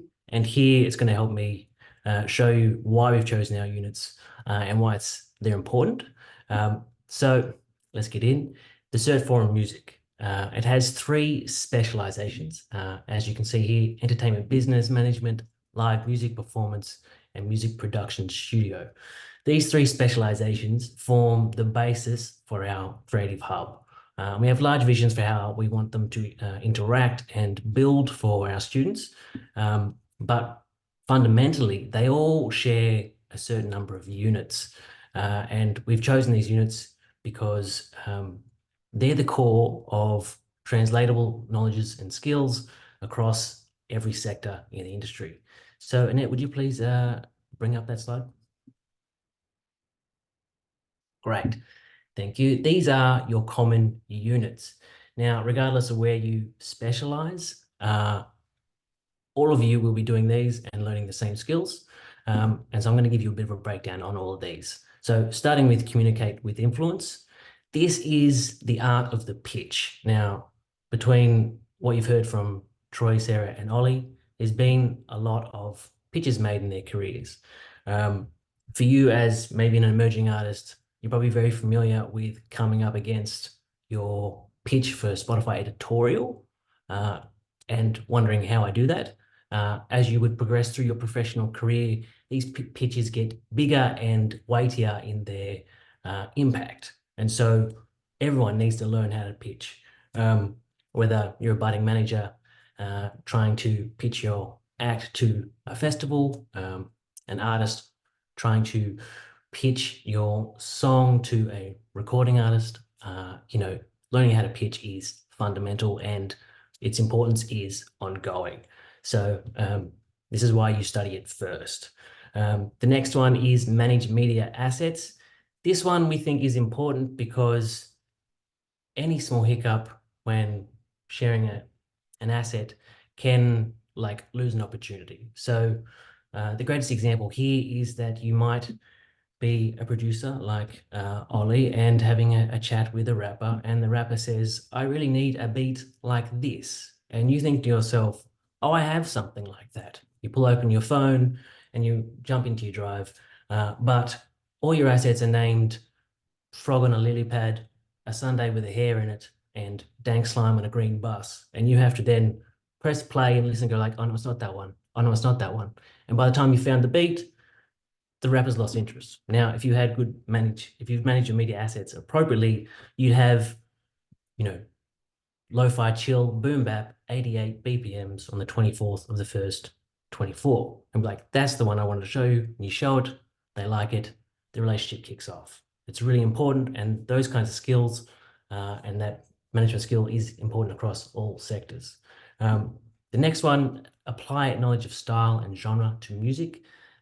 Also kind of plays into the following unit there, where book and administer performance venues, as knowing the style and vibe of music can help you pick the right venue.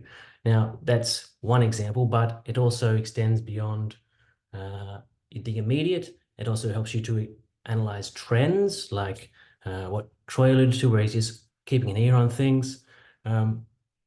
This one gives you a framework to really make sure that you're on top of what you're doing against, or in the context of what everyone else is doing, and being able to make really sensible decisions, whether you're a manager, performer, or making music in the studio. The next couple, research and develop business plans and investigate business opportunities. These ones you'll study together, and they are kind of dry business units, but it's the difference between like bumbling your way across 4 years without a plan or actually hitting your marks within 12 months. So a good example would be, you can have a band of 6 members. They write amazing songs, but they're all bumbling fools. On the other hand, you have a duo who also make great songs, but they have assigned daily tasks, they have monthly objectives, and they have a 12-month plan. During that time, they know where their money's coming in, where their money's going out. They're going to be far more effective, even though they don't have the manpower of the six-piece ensemble to meet their goals, because they've researched and developed a business plan and know where their opportunities lie. Next one, implement copyright arrangements. This is integral across all 3 of the specializations, because you need to know when you create something, what it means for you as whether it be the songwriter or whether you're recording the music, what implications that has for you to be recording that song. And then as someone in a managerial position, what it means to administer that copyright against or within each sector. The final 2 also kind of, as I think you studied together. So the extend expertise and manage feedback, that's kind of like giving you a good framework for what you heard Troy and Sarah and Ollie describe as following their nose, or just being the nerd and being passionate. So you're probably here because you are passionate about music and have followed your nose. These 2 units give you a formal framework for knowing that if my passion is here, I don't have to follow my nose anymore, because these 2 units know how to guide you into doing that. So across all the specializations, you'll all develop these knowledges and skills and be able to communicate effectively with each other within the classroom and then into the industry. Thanks, Nick. Can we move on?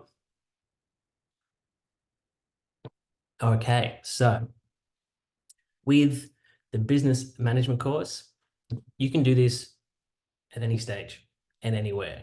It can be 100% online or within our online classroom, Google Classrooms. And you can, when you do start, you'll largely work with me as your advisor against which units are suitable to your interests, we can tailor them when and where you want to do them and how they apply to what your goals are.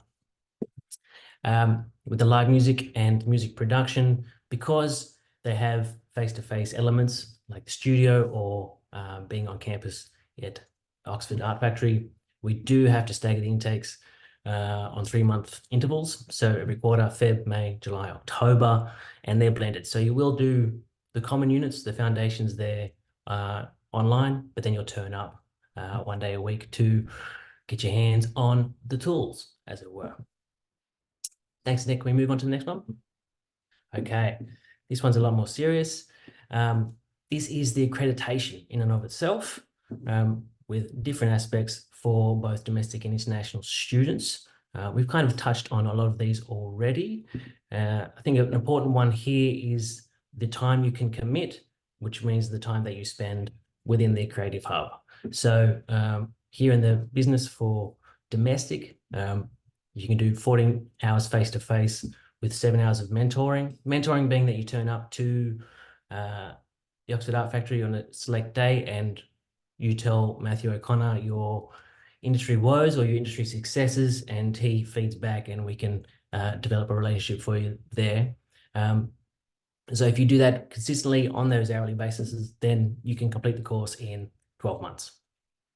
Alternatively, for international students, you will have some requirements to do certain intakes and then certain face-to-face and online blended, which means you come into campus and just study online anyway, and just mingle, network, as Troy's already said, which is very important. At the fundamentals of that, these are your learning outcomes for the business. Oh no, yeah, we can cruise through into the learning outcomes, please. Yeah, so we're empowering you. We're giving you all the knowledges and skills to develop your entrepreneurial mindset. I think in the previous chat, there was a lot of talk around where you have to do it yourself and get up and go. And what I've seen is that the more successful students we've seen in 2023 had a really great energy about them, which is their entrepreneurial mindset. It's just like a dog with a ball. You can continue to throw it and they'll continue to go get it, regardless of whether they run into a tree or if they successfully catch it in the air. So this is what this course is designed to do with the business management, is that you really start to train that entrepreneurial mindset.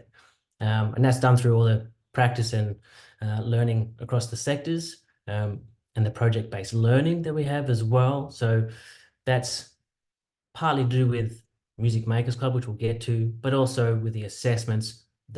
Matthew and Gabby have done great work to make sure that they're really relevant to what the industry is and what you could expect as you enter, whether it be conventional jobs, whether it be working on junior roles or coordinator roles in labels, or just becoming your own CEO of the next music business startup. Yeah, let's move on from here. I think I've covered these. So with live performance, like I mentioned, these will have a mandatory attendance to campus. Similar deliveries in terms of the expectations between online and face-to-face to what business can be. But I think the core of it here that differs is that there will be an audition process, which will be conducted online or on the campus. You just need to prepare 2 contrasting pieces to demonstrate your skills. I think this is a good point to move on to the next one for performance, because what we've seen between Sarah and Ollie is that music can be made in a variety of ways. So with these learning outcomes and performance, when we reference musical instruments and ensembles, we want to make sure that that's somewhat agnostic of convention, like let's break the rules a little bit, because down the bottom there, you'll see there's what the musical elements we allude to when we say apply musical elements when playing and singing. Then posture and stagecraft is important, and that can be important for someone playing an Ableton push on stage as much as it can be for someone to play an upright bass. So we design these courses to be largely around how to collaborate effectively as a performer. So when we say, play, sing proficiently in a music ensemble, say we did have someone with a push or an MPC performing with an upright bass, then the coursework has all the framework to help those two become a really effective and interesting duo on stage. Of course, I'm just going to, as a caveat, all these details are available on our website and the course guides. So if you would like more detail or more time, then you can download those course guides and have a chat with our admissions coordinator about those details. Can we move into the next one, please? Okay, so production. Again, a lot like the performance course, where there is a requirement to show your face and be physical in the space. This one is the only, I guess, much like there was an audition with this one just needs to have a certain level of technical ability and also the hardware to cope. Otherwise, intakes are quarterly with 14 hours face to face. Can move on into the next one, please, Annette. Okay, so this is about gear and processes. And again, we'd like to have these courses operate somewhat agnostically of the music industry, so you can step into any kind of creative industry. So when you understand the use and the function of microphones and recording equipment, this is both for instruments and for voice, because we understand that you can then move into television, podcasting, so on and so forth. Then the editing and mixing, again, applies to both voice and music. And also down the bottom, I think I've skipped this over the past two, but all of them will be developing music business skills, because we have those foundational units where we know that if you understand and integrate those into your practice, you will become very effective music industry professionals at every stage of your career. Yeah, I think now that you've seen all three, what we're seeking to do here is provide a lot of resources, a lot of know-how into creating like a micro industry. So in the hub, the Creative Hub, we have what we ultimately are aiming to do is have performance students turn up, collaborate effectively, then for that collaboration to be recorded by the studio students, and then have the business students administer all that brand new, fantastic, exciting copyright in plot a way to insert it into the market effectively, right? And I think that's quite exciting. And I think a lot of what Troy and Sarah and Ollie have alluded to is that they always lack this kind of structure and this kind of practice realm. And these courses eliminate that now. Thanks, Ned. So once we do all this and you've practiced in the hub, these are the skills and the careers that you could probably expect to be a front runner to land a job in like junior or coordinator roles. As you can see, there's a great breadth here across both music industry, but then also adjacent industries like community radio and marketing, publicity. If you know how to pitch effectively, then you could, sure, why can't you be a publicist for a content creator, a skateboarder who's fantastic with Instagram? There's these skills and this knowledge is transferable across modern landscapes. And then you can see across the skills, then there's a great mix of the cultural and commercial. It equips you to be quite savvy and, as Gabby mentioned right at the beginning, agile. You can maneuver quite easily between a lot of creative industries and media industries. I think that'll cover it nicely. Thanks, Annette. Here we're going to hear from our students, yeah? I'm just going to try. Campus culture is pretty vibrant all the time. Like, we're never really there alone. Like, yes, we'll be studying. Yes, we can hear it. People walking through all the time. It's like,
even when we've done our music makers clubs and I've come in early for load-in and I see what's happening next door, some of the artists that I've heard playing next door as well as they're doing their sound checks before like big festivals, I'm like, it's unreal. So being at Oxford Art Factory every day, if I wanted to, and getting the free shows each month that I can get access to is unreal. There's always food that's there. There's always just like people who are so friendly, and that like you never know who you'll run into and what crazy connection they'll have that will, you know, just connect you with Sydney generally and entertainment. Sorry, guys, I didn't realise that if I mute myself, it mutes the sound.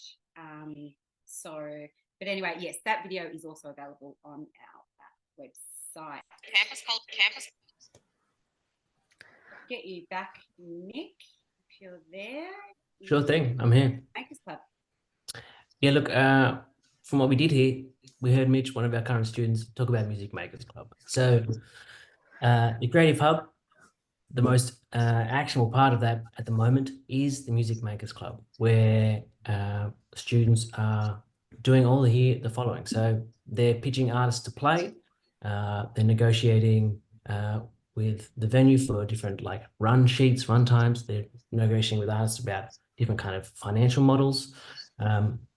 They contribute input into how to market these promotions. We've got heaps normal on board to promote and sponsor the event.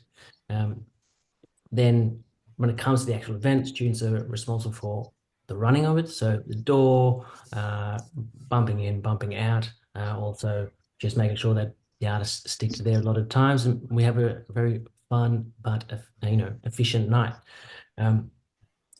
What's going to happen here is that former students will have an opportunity to play.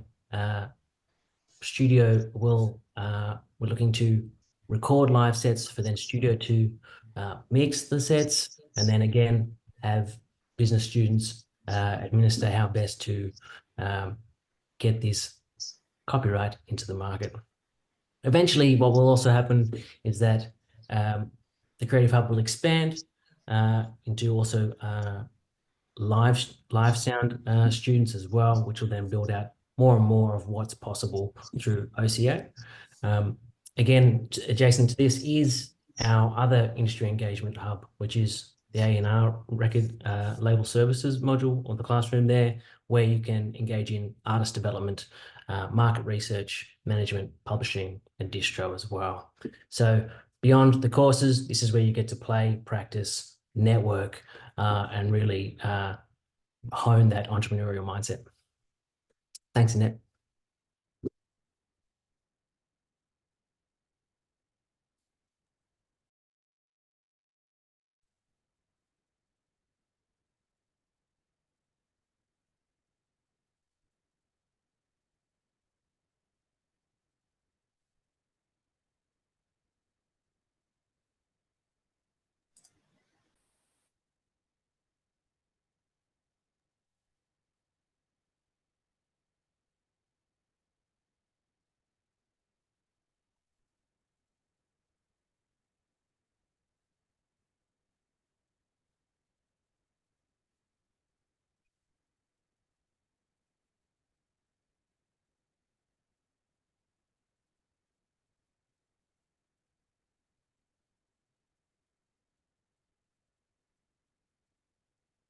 Okay, we're still having some issues there with the volume. So we will leave it there. Thanks, Nick. That's fantastic. Such an awesome overview of our courses. And I want to get this back to full screen, but I don't want to break anything. So I'm just going to do that. Yeah, I would just say, Music Makers Club for me, in terms of, coming on board and learning all about the way that OCA operates is something truly unique. I think, if, Nick kind of touched on it there, but I really want to sort of drive home the fact that Music Makers Club is an opportunity for all students to get involved on an actual event. And I am blown away that, you know, the fact that these events are just completely 100% run by students.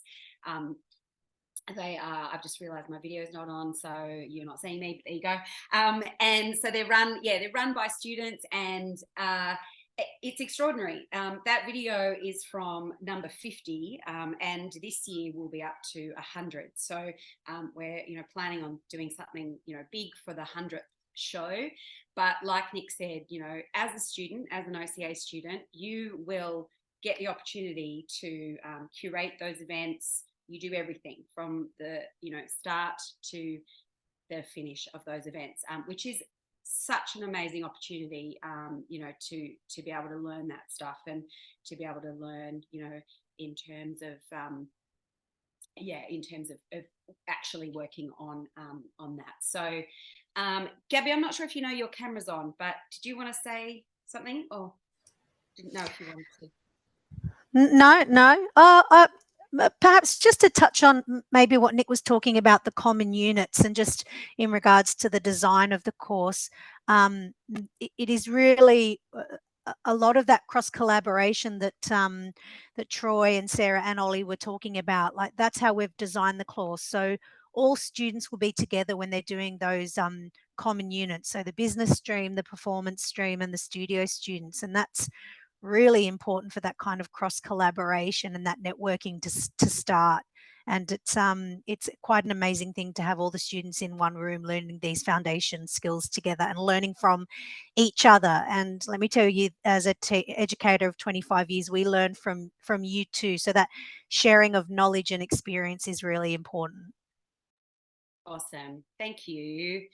All right, now I would like to ask Mia to join us, and I actually I love this part of the business, and I love the fact that we get to offer this, you know, in terms of one of the services that we do, you know, offer our students. I think, like I said, we take mental health really seriously, especially in, you know, this industry, in the creative industry. So Mia is a certified practicing counsellor and an active member of the Psychotherapy and Counselling Federation of Australia. She has a Bachelor of Fine Arts, a postgraduate diploma of counselling, and a Master of Counselling, alongside numerous accreditations in mental health crisis intervention, intimate partner and family violence counselling, and LGBTQIA+ inclusivity. So Mia, did you want to just have a little chat to us about the service that we offer at OCA? I'd love to. Thanks, Annette. And hi, all potential Oxford Creative Academy students to be. So my name is Mia. My pronouns are she, her, and I'm the Oxford Creative Academy's Student Wellbeing Service Advisor. And basically, I'm here to collaborate with you. So to arrange accessibility options, to provide counselling, and to address any other concerns you might have while you're studying. So as Annette was saying, Oxford Creative Academy is really committed to making sure that you feel supported while you study. That's just critical for us, and to support your mental well-being and health. I'd like to share with you firstly a little bit about our student wellbeing service that all Oxford Creative Academy students are able to access free of charge when you do study at OCA. There are two key services, and Annette, I might get you just to pull up the slide on the Student Wellbeing Initiative. So this is the first service I just wanted to let you know a little bit about. It's basically an extra support while you study, and we offer an option to make some adjustments if you need, just to support your learning. So this might be because you're experiencing a mental or physical health condition, disability, a diagnosis of learning difficulties such as ADHD, or even other circumstances. For example, you might be caring for someone, or you might be experiencing grief, those kind of circumstances. So it's not just one thing, it could be quite broad. These adjustments that we can make for you might include things like extra time for your learning or other specific learning requirements. So say you're having technical difficulties with your computer and you just need some support in the interim, we can get you some support. And also any accessibility needs you might have. So if you are on campus and you have any physical requirements and just need some support around that, we can help you with that. To organise all of this, all you have to do is just jump onto the OCA website and to get in touch via the form there. And this is a free and confidential online appointment. We basically then have a chat and go through what you'd like assistance with, and I liaise with your lecturers to put a plan in place. The other service I just wanted to let you know about was our student counselling service. So this is available, it's free, confidential, and it's available to all students studying at Oxford Creative Academy. I'm here as a professional counsellor, not just to talk to you about your study experience, but anything else that may be coming up or you may be going through outside of your studies. So this might include things from procrastination to concentration when you're studying, or it might be that you're experiencing other things with your mental health, such as anxiety, depression, substance use, or even a relationship breakup. I'm really here to talk about anything that's going on for you that you just need some support around. I do, as Annette was explaining, have qualifications with PACFA, which is an accrediting body. So I am a certified practicing counsellor, but I also have an 18-year background in the creative and music industry, which gives me a bit of a deeper understanding of the intricacies involved. And this, obviously helps when we're discussing things that may be related to your study experience. I'm also trained in a range of therapeutic approaches, and I am LGBTQIA inclusive. And really, I just firmly advocate for the idea that everyone has an opportunity to express themselves freely, authentically, and without judgment. And lastly, we know how expensive mental health support can be. So this really is a great service for students to access, as it is free. And that's the last bit. To get in touch, you just jump onto our website and there's a form there that you can complete. It's just your name and your email address, and I'll get back in touch with you, and then we can arrange a confidential session. And yeah, if there are any other questions along the way, always just feel free to reach out to me. I'm always here. And thanks so much. Look forward to meeting you. And I'll pass it back on to Annette for Q&A before we finish up. Thanks, Mia. That's awesome. Yeah, I mean, it's one of the things I was really surprised. I mean, we shouldn't be these days, but the fact that is offered as a service, a free service for our students, is just it's amazing. So well done, Matt, for introducing that as a kind of a standard practice for our courses. So we're at the Q&A section now. Look, I know we're almost at 12 o'clock. There's a couple of questions, so if you can hang around, that would be great. I will have a look at, go through these questions now. First one I have here is for Ollie. If everyone wants to turn their cameras back on again, I'm going to stop sharing so people can just see our faces. And we'll get the gang back together. There we go.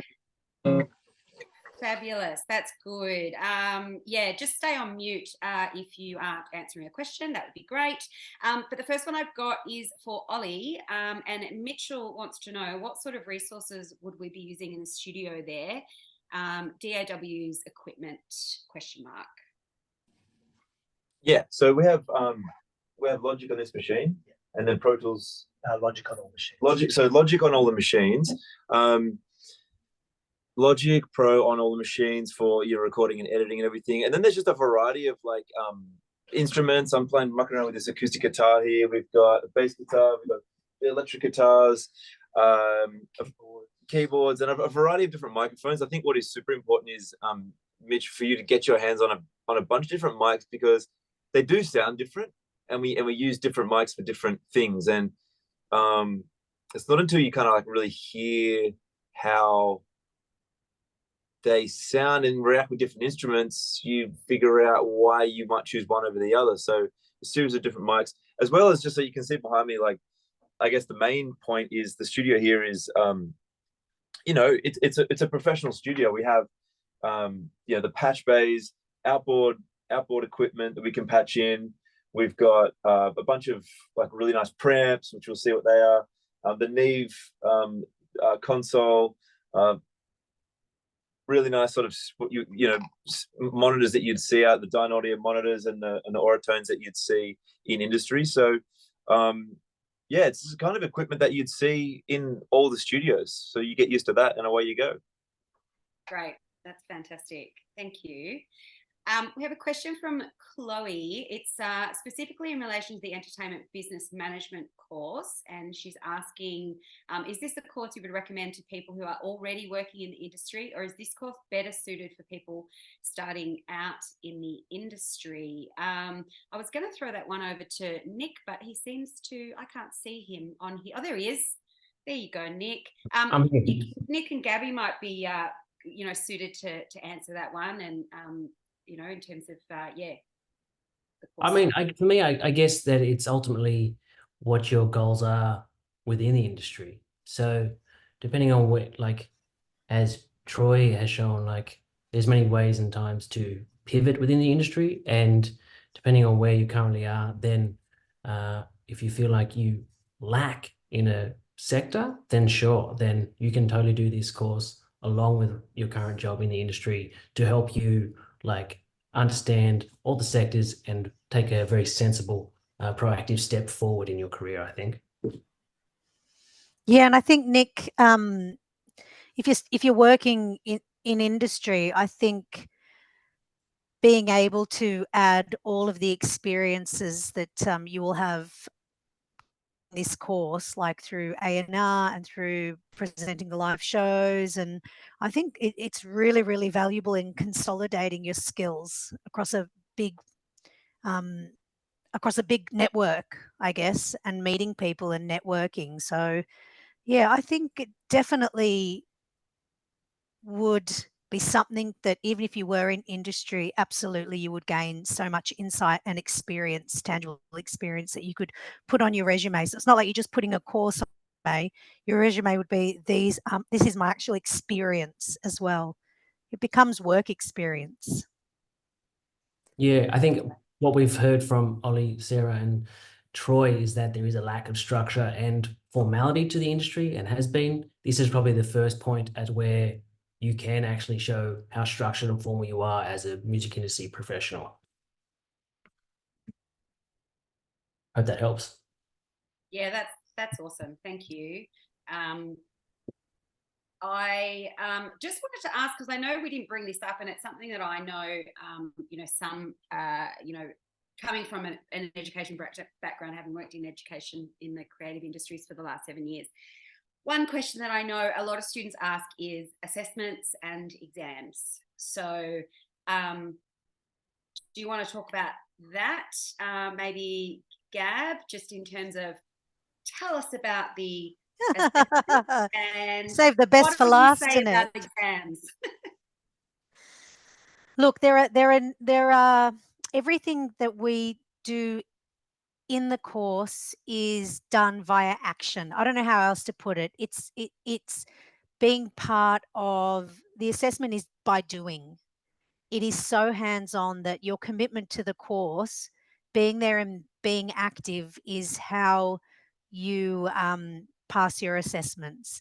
I'll just run a bit. The performance course, everything is in 10-week lots. So there's 4 10-week terms. And this certificate 4 is very, very different to other certificate 4s in that it runs for a year. And again, this was designed to give you time to put your skills into practice over the 5 key areas.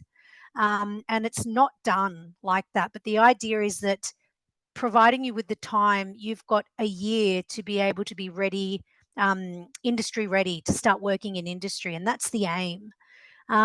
So for the performance course, you'll be doing 4 major shows. And that is your assessment. There is written components to the assessments, but they are reflections on what you're doing.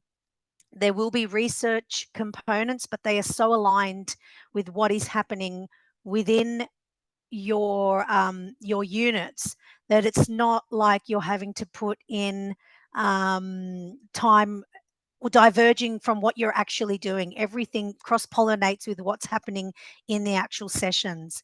And the 4 shows that you present at Oxford Arts Factory focus on different key elements. I guess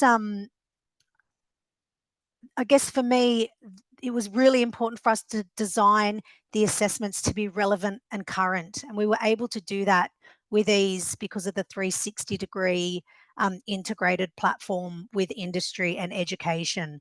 So you won't be bored and you won't be drowning in assessments, because it's an active assessment. I don't know how else to explain it, but you are doing so much and documenting what you're doing for best practice and for professional development. So don't, like, this whole idea of an assessment, it is about active learning. It is for your professional development. It is to be job ready so that you can walk into industry, as Nic was saying, at a junior or at a level where you're engaged in industry. You're not making the coffees in a studio, to observe, because you've been observing for a year and doing for a year and, participating in the industry. Fantastic. That's great. Awesome. Thank you. Does anyone have any other questions? If not, or if you want to have a little think about it, I don't know, Matt, are you mobile? Can you move around? I was going to say, I don't know if you want to, if you want to. Yeah, I can move around. I hope it shouldn't cut off. It should be okay. I can have a quick go around. Yeah, look, I was just going to say, you're at the venue now.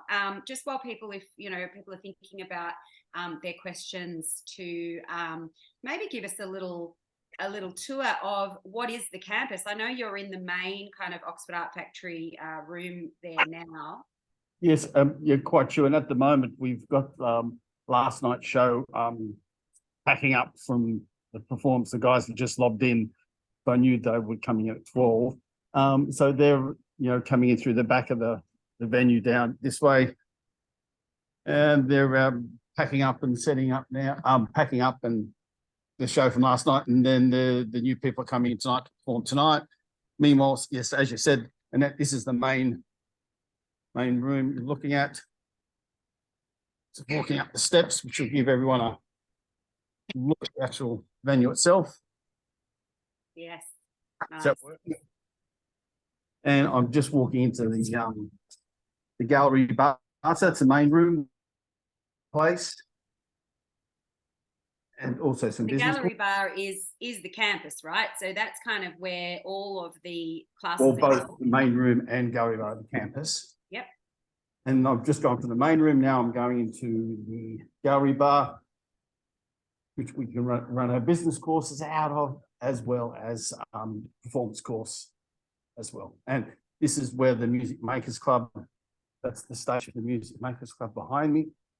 Fab. You can see it, and biggest mural of the world. I had a class while the guy was doing that. We got kind of gassed out, but and obviously that's the facility as you're looking at. Fantastic. So yeah, guys, that's your campus. It's looking at your classroom there.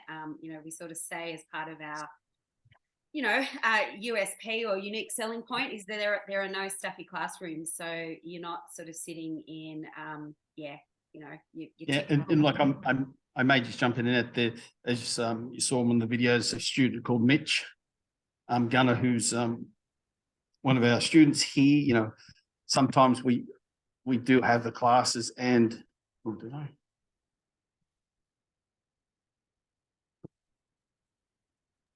Yeah, we gotcha. Yeah, have you still got me? Yeah, we gotcha. Yeah. Yeah, sorry. You probably just lost the screen. Yeah, sorry. Yeah, no. Yeah, sorry. Mitch explained, sometimes we are doing, working at a gallery bar, and we do have, all sorts of bands come in next door setting up, and it can get a little bit noisy. Instead of competing with the noise, we'll just go in and watch the sound check. Then back to business. At the same time, it's clean.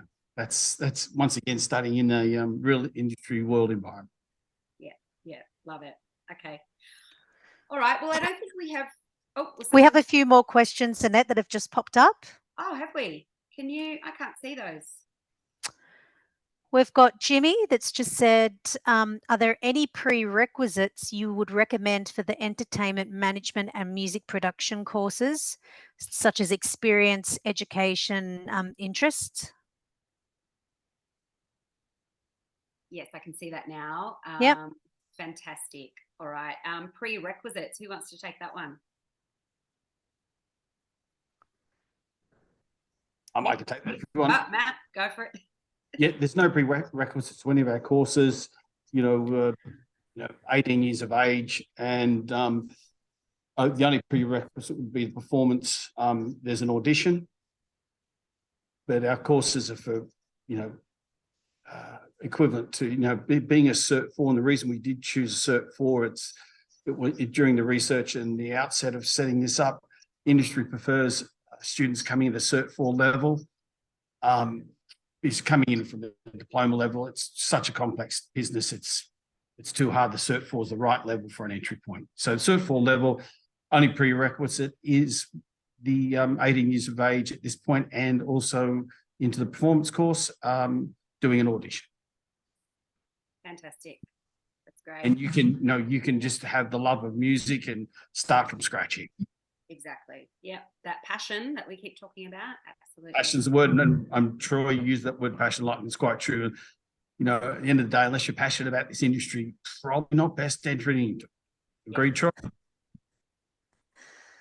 Yeah. Great. Absolutely. That's great. I can see the other question there from Nathan. Can you fast track the course, or is it a full year? Can you do 2 courses at once? Oh my gosh, Nathan, glutton for punishment. But Go, Nathan.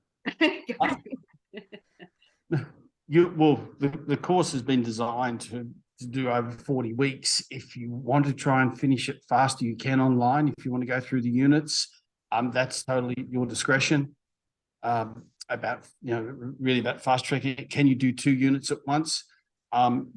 Yes, you could, which makes me think I'll be designing the, if that's the case, because we do have another couple other students discussing the same point at the moment. If that's the case, we would have the specialization for the courses on different days, so that can happen. So, we're still in fluid decision-making mode of when we're delivering courses next year, depending on student numbers and what students want to do. If they want to do all 3 courses, 2 courses, 1 course. So I hope that answers your question, Nate. Fantastic. That's great.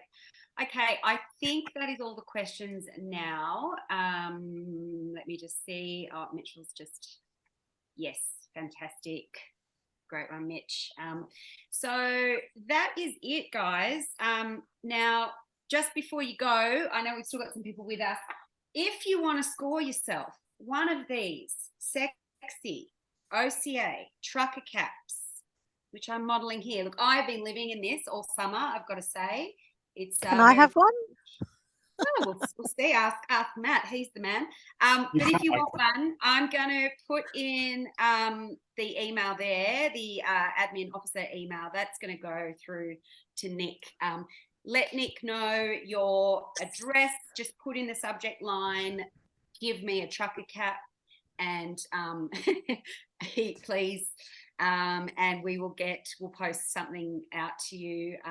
Thanks a lot so much, everybody. Sorry for going over 15 minutes. I'm going to give you back the rest of your Saturday. Huge thank you to Sarah, Ollie, Troy, Mia, Gabby, Nick, Matt. Thank you so much for your time today.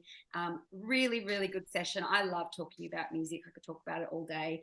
I love talking about this, and some really great insights from everybody. So thanks so much. And we'll thanks. Great job, Annette. And thanks so much. And I would like to thank everybody for giving their time up today to join in, the panelists and also the students, and look forward to talking in the very near future. Yeah, thanks, guys. And if anyone does also want to book a campus tour, you can do so. That also includes that if you want to have a look at the studio as well, you can. So again, just use that email to ask us any more questions or to reach out. Head to the website, check out more information. There's a course guide to download. We should mention intake starts on the 19th of Feb. Almost forgot. So 19th of Feb is day 1 for the studio production course and for the live performance course. The music business course, you can start at any time. It's online. But if you are doing the blended version, those guys start on the 19th, or do they? Yes. Yeah, cool. So 19th of Feb, you could be sitting right where Ollie's sitting or where Matt's sitting. that's it. Yeah, learning all about the good stuff. So thanks, guys. Okay, We hope thank to you. see you soon. Thanks all. Thanks, everybody. See you later. Bye. Thanks, guys. Bye. Talk soon. Bye.